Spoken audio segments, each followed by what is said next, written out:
Hey, thanks for being here. This is Play It Forward. Real people, real stories, the struggle to play it forward. Episode number 526 is with Becky Brideau from Dystopica. So you out on the road these days, or what you doing? Well, we're not exactly on the road, but we do have a couple gigs coming up. We're playing our first show ever as a band on November 5th at the Cellar in Hamden, Connecticut. Wow. And our second gig on December 3rd at Cherry Street Station in Wallingford, Connecticut. So we're just going to start with local, and then we're going to branch out from there. But see, that's the way it's supposed to be. That's how you sharpen up your skills and stuff like that with the locals, and they embrace it. They come. And plus you get to test out the new music from Deception and everything.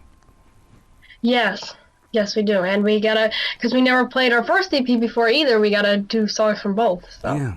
Nick Bellmore, I realize he's a member of the band, but you worked with him inside the studio on this project. Yeah, well, he's not like a member of the band, but he's our producer, right. And he records all our music and mixes and masters it. We don't have a bass player, obviously. We have a session bassist we work with, and for the EP he played bass on it. Yeah. But still, though, he brings that expertise to those songs and stuff like that. Did you notice the changes and stuff? Yeah, I mean, working with him, it's been amazing.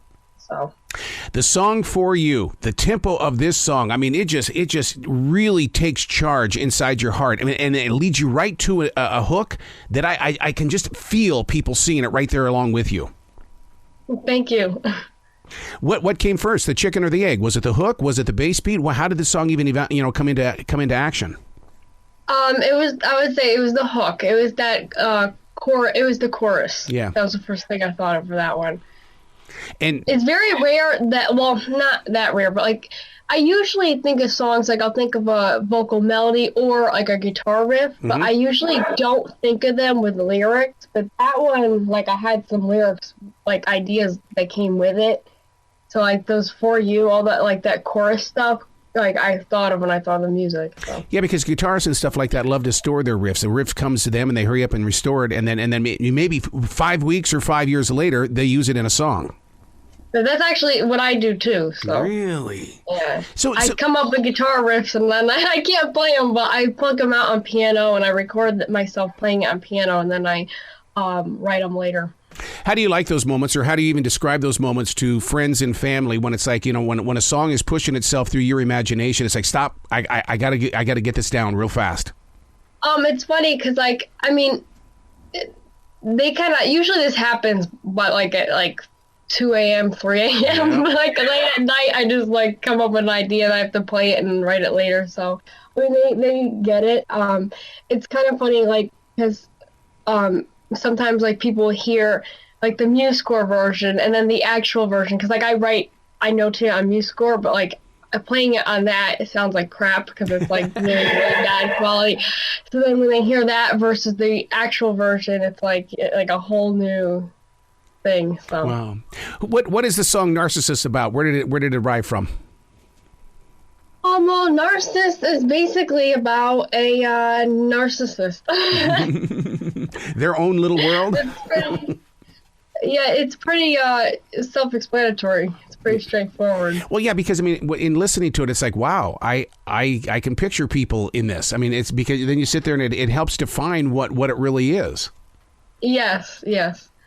Wow. Now, with a song like that, I mean, the drum rolls and with the bass guitar and stuff, I mean, that song has got some serious energy to it. Thank you. It's a calm thank you, but as a listener, it's like, oh my God, my heart is going. Are you listening to a speeding heart?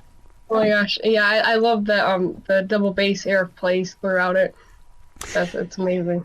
And one of the things that I notice in the music too is that a lot of your guitar riffs they harmonize, and not too many people are doing the twin spin on the guitars and stuff like that. What is that like? I mean, are you playing it live or are you tracking it? So we're playing it live. We got a second guitarist, Sean Valley, he's a local musician. Same with Lucas Porta, who's playing bass. So we have two musicians joining us to play our stuff live. So we will be doing that live, not tracked. And Yeah, I mean, I basically, like, my favorite band's Iron Maiden. Yeah. And I love Iron Maiden, Judas Priest, all those, like, you know, double guitar riffs and stuff. So, yeah, I really wanted that in my music. I've been with all those members in Judas Priest, and it's so fun to talk with those guys because even oh my God, they have the passion to play. I'm still a kid, Arrow. Stop it. I'm still a kid. Let me just do my rock and roll. And they just never want to grow up, and they love the American audience because they embrace the music. Yeah.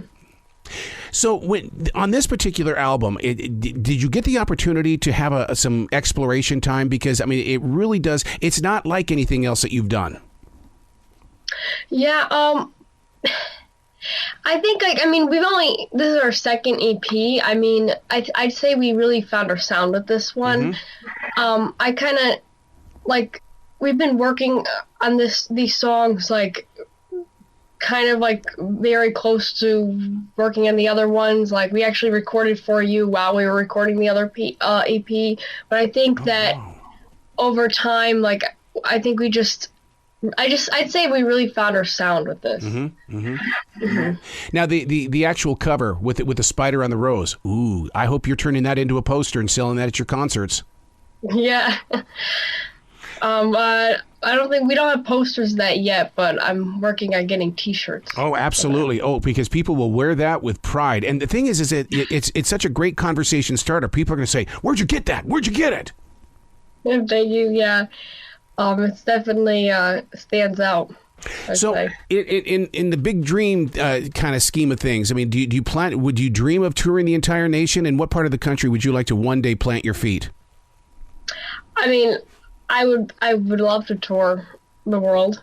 There's really, like, no place in particular. I'd love to be able to tour, because I know we do have a lot of fans in other parts of the world that, you know, like in Europe and Mexico, and it'd be nice to tour and go to those places. Yeah, and for you to be up front like you are, I mean, you're such an inspiration to people. I mean, it's like I know Abby Kay, who's out there on that bass guitar fronting her band as well, and it's amazing how you guys are showing true leadership in rock. Thank you. No, thank you. Where can listeners go to find out more information about the EP, find out more about you and your songwriting and everybody else in the band? You can find us on Facebook, Instagram. Our music is on Spotify, iTunes, Apple Music. The first EP is on Bandcamp, but if you want the physical copies of the CDs for our new EP, Deception, those are available on Amazon and other online retailers. And then, we got our stuff on YouTube. So you said that so smoothly. You're showing the listener that you know that you work the music business. I mean, you've got this thing down pat. Yeah. Well, man, come back to this show anytime in the future. The door is always going to be open for you. Thank you so much. Thank you for having me. You bet. Be brilliant today, okay? Thank you. You bet. Bye-bye. Bye.